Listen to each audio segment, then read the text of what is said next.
ലോക്സഭാ തെരഞ്ഞെടുപ്പ് സ്ഥാനാർത്ഥി നിർണയത്തിനൊരുങ്ങി CPIM. സ്ഥാനാർത്ഥികളെ നിശ്ചയിക്കാൻ അടുത്ത മാസം 11, 12 തീയതികളിൽ സംസ്ഥാന കമ്മിറ്റി ചേരും. BJP സ്ഥാനാർത്ഥികളെ പ്രഖ്യാപിക്കുന്നത് കണക്കിലെടുത്താണ് പ്രഖ്യാപന നീക്കം നടക്കുന്നത്. മുന്നണിയിലെ സീറ്റ് വിഭജന ചർച്ചയും വൈകാതെ നടക്കും.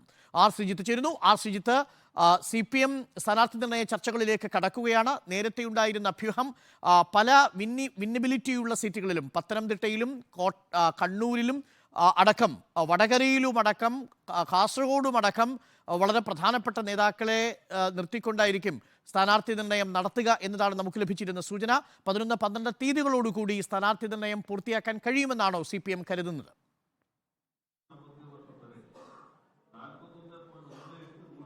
അരുൺ, CPIM-ന്റെ ഇപ്പോൾ നടന്നുകൊണ്ടിരിക്കുന്ന കേന്ദ്ര കമ്മിറ്റി യോഗത്തിൽ സ്ഥാനാർത്ഥികളുടെ സംബന്ധിച്ച് ഒരു പൊതു മാർഗനിർദ്ദേശം തയ്യാറാക്കിയിട്ടുണ്ട്. ഈ മാർഗനിർദ്ദേശത്തിനനുസരിച്ച് ആയിരിക്കും സ്ഥാനാർത്ഥി നിർണയം നടത്താൻ അതാത് ഘടകങ്ങൾ തയ്യാറാകാൻ പോകുന്നത്.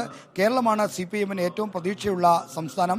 ഇവിടുത്തെ 20 സീറ്റുകളിൽ ഭൂരിപക്ഷം സീറ്റുകളിലും വിജയിച്ചു വരാൻ കഴിയുമെന്ന ആത്മവിശ്വാസമാണ് സംസ്ഥാന നേതൃത്വവും കേന്ദ്ര കമ്മിറ്റി യോഗങ്ങൾ പ്രകടിപ്പിക്കുന്നത്. അതുകൊണ്ട് തന്നെ കേരളത്തിലെ സ്ഥാനാർത്ഥി നിർണയം അതിവേഗത്തിൽ നടത്താനുള്ള ധാരണയാണ് ഉണ്ടായിരിക്കുന്നത്. ഇതിന്റെ ഭാഗമായിട്ടാണ് ഫെബ്രുവരി 10-ന് CPM സംസ്ഥാന സെക്രട്ടേറിയറ്റും 11, 12 തീയതികൾ സംസ്ഥാന കമ്മിറ്റിയും ചേർന്ന് സ്ഥാനാർത്ഥി നിർണയവുമായി ബന്ധപ്പെട്ട ആലോചനകൾ ആരംഭിക്കുന്നത്. അതിനു മുമ്പ് മുന്നണിയിലെ സീറ്റ് വിഭജന ചർച്ചയും നടക്കും.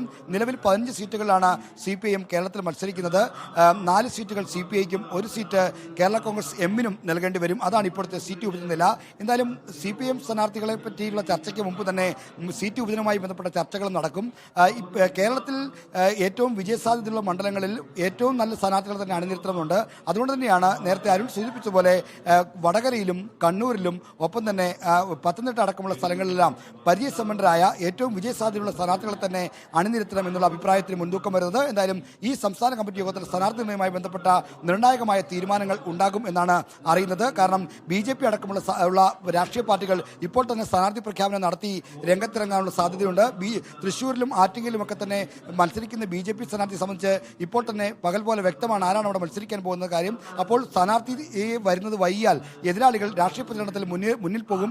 അതുകൊണ്ടാണ് നേരത്തെ തന്നെ തെരഞ്ഞെടുപ്പ് പ്രഖ്യാപനം വന്നാലും ഇല്ലെങ്കിലും ഈ വരുന്ന ഫെബ്രുവരി 11, 12 തീയതികൾ നടക്കുന്ന യോഗങ്ങളിൽ ഈ സ്ഥാനാർത്ഥി നിർണയവുമായി ബന്ധപ്പെട്ട ചർച്ചകൾ നടത്താൻ CPM ധാരണയിലെത്തിയിരിക്കുന്നത്. ശ്രീജിത്താണ് വിവരങ്ങൾ നൽകുന്നത്. CPIM-ന്റെ സ്ഥാനാർത്ഥി നിർണയ ചർച്ചകൾ 11, 12 തീയതികളിൽ നടക്കുന്ന സംസ്ഥാന സമിതിയിലുണ്ടാവും. ഇപ്പോൾ കേന്ദ്ര കമ്മിറ്റിയിൽ ചില ധാരണകളായിട്ടുണ്ട്, മാർഗനിർദ്ദേശങ്ങൾ വന്നിട്ടുണ്ട്. സ്ഥാനാർത്ഥി നിർണയത്തിൻ്റെ മാർഗനിർദ്ദേശങ്ങളെ പിന്തുടർന്നാവും 11, 12 തീയതികളിൽ നടക്കുന്ന സംസ്ഥാന സമിതി CPIM-ന്റെ 11 സ്ഥാനാർത്ഥികളുടെയും നിശ്ചയിക്കുക. അതേസമയം തന്നെ ലോക്സഭാ മണ്ഡലങ്ങളിലേക്കുള്ള LDF-ന്റെ സീറ്റ് വിഭജനവും 11, 12 തീയതികളോടുകൂടി പൂർത്തിയാക്കാൻ കഴിയുമെന്നാണ് പ്രതീക്ഷിക്കുന്നത്. ശ്രീജിത്താണ് വിവരങ്ങൾ നൽകിയത് തിരുവനന്തപുരത്ത് നിന്നും.